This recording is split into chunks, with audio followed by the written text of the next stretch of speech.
में स्टेरलाइजेशन और इंडिकेटर्स का महत्व, class 5 indicator, Bobby Dick test, helix PCD और बायोलॉजिकल इंडिकेटर्स, ये क्या होते हैं, कैसे होते हैं, हमें कैसे इनका प्रयोग करना है। आज के समय में हॉस्पिटल में इन्फेक्शन कंट्रोल और पेशेंट सेफ्टी सबसे महत्वपूर्ण विषय है। Surgery, delivery, invasive procedures, SSD की हर गतिविधि इस बात पर निर्भर करती है कि हमारे उपकरण पूरी तरीके से स्टेरलाइज हैं या नहीं है। इनकी निगरानी और पुष्टि के लिए विभिन्न प्रकार के इन इंडिकेटर्स का प्रयोग किया जाता है। आज हम 4 प्रमुख प्रकार के इंडिकेटर्स के बारे में समझेंगे। क्लास 5 इंडिकेटर, बोविडिक indicator, helix PCD indicator, biological indicator. तो क्या होता है ये इन इंडिकेटर्स के माध्यम से? दैट आर द इंडिकेटर्स, यानी कुछ इंडिकेट करते हैं। तो बात करते हैं सबसे पहले क्लास 5 इंडिकेटर की। क्लास 5 इंडिकेटर को सबसे भरोसेमंद केमिकल इंडिकेटर्स माना जाता है। यह इंडिकेटर 3 मुख्य पैरामीटर पे काम करता है। पहला है तापमान यानी कि टेम्परेचर, सेकेंड है समय यानी कि टाइम, फिर है भाप की उपस्थिति यानी कि स्टीम। जब ये तीनों शर्तें सही तरीके से पूरी होती हैं तभी क्लास 5 इंडिकेटर कलर चेंज करता है। अब इसका इंपॉर्टेंस, यह बायोलॉजिकल इंडिकेटर के सबसे करीब रिजल्ट देता है, यानी कि उससे बिल्कुल रिजेंबल करता हुआ रिजल्ट देता है। हर सर्जिकल लोड के अंदर इसको लगाया जाता है। ओटी और सीएसएसडी दोनों में ये बहुत ज़्यादा उपयोगी है। वर्तमान परिदृश्य में NABH, NABL, अन्य क्वालिटी स्टैंडर्ड में लोड मॉनिटरिंग के लिए क्लास 5 इंडिकेटर को अत्यधिक प्राथमिकता दी जा रही है। दूसरा हमारा इंडिकेटर आ जाता है बोविडिक इंडिकेटर, जिसको कि हम बोलते हैं वैक्यूम लीक टेस्ट। बोविडिक टेस्ट का उपयोग प्री वैक्यूम स्टीम ऑटोक्लेव में किया जाता है। इसका मुख्य उद्देश्य है यह जांचना कि ऑटोक्लेव के अंदर से हवा पूरी तरह से निकल रही है या नहीं निकल रही है, स्टीम का समान रूप से प्रवेश हो रहा है या नहीं हो रहा है। अच्छा, कब किया जाता है इसको? रोज सुबह जब हम पहले बार लोड कोई हम चलाते हैं या खाली ऑटोक्लेव में, जब पहली बार का लोड चलाने से पहले खाली ऑटोक्लेव में इसको चलाया जाता है।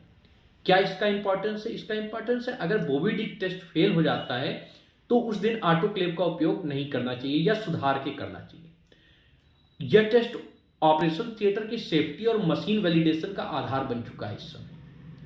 नेक्स्ट इसके बाद इंडिकेटर आ जाता है helix PCD indicator. Helix PCD का उपयोग खासतौर पर होलो ल्यूमेन इंस्ट्रूमेंट्स के लिए किया जाता है, जैसे लैप्रोस्कोपिक इंस्ट्रूमेंट्स, एंडोस्कोप हो गया, सक्शन कैनुला हो गया। यह इंडिकेटर यह सुनिश्चित करता है कि स्टीम जो है वो लंबे और सक्रिय ट्यूबुलर उपकरणों में अंदर तक पहुंच रही है या नहीं पहुंच रही है। अब इसका जो इंपॉर्टेंस है वो है ल्यूमेन वाले उपकरणों में सबसे अधिक स्टेरलाइजेशन फेल्योर का खतरा होता है, तो हेलिक्स पीसीडी इस जोखिम को कम करता है।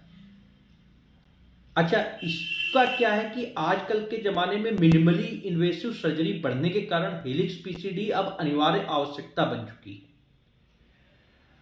इसके बाद आ जाता है हमारा इंडिकेटर बायोलॉजिकल इंडिकेटर, इसको BI भी बोलते हैं। बायोलॉजिकल इंडिकेटर को स्टेरलाइजेशन के अंतिम और सबसे विश्वसनीय जांच माना जाता है। इसमें जीवित बैक्टीरियल स्पोर्स होते हैं। यदि स्टेरलाइजेशन सही होता है तो ये स्पोर्स नष्ट हो जाते हैं और इन्हें हम माइक्रोबायोलॉजी लैब में जाकर टेस्ट कर लेते हैं। यह वास्तविक माइक्रोबियल किल को दिखाता है और प्रोसेस वैलिडेशन के लिए अनिवार्य है।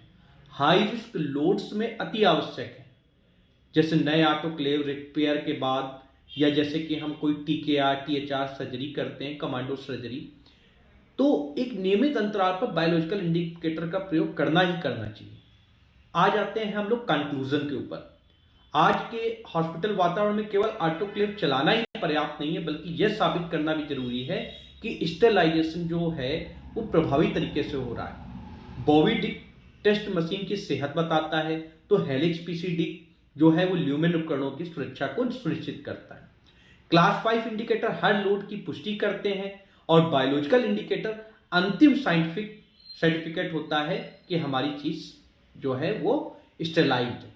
इन सभी इंडिकेटर्स का सही और नियमित उपयोग ही पेशेंट सेफ्टी, NABH कंप्लायंस और हॉस्पिटल की क्रेडिबिलिटी को बनाए रखते हैं। So effective sterilisation is not an assumption, it is a proven process. तो बाकी इन सभी चीजों को देखने के लिए, समझने के लिए आप आगे हमारी टीम से संपर्क कर सकते हैं। धन्यवाद।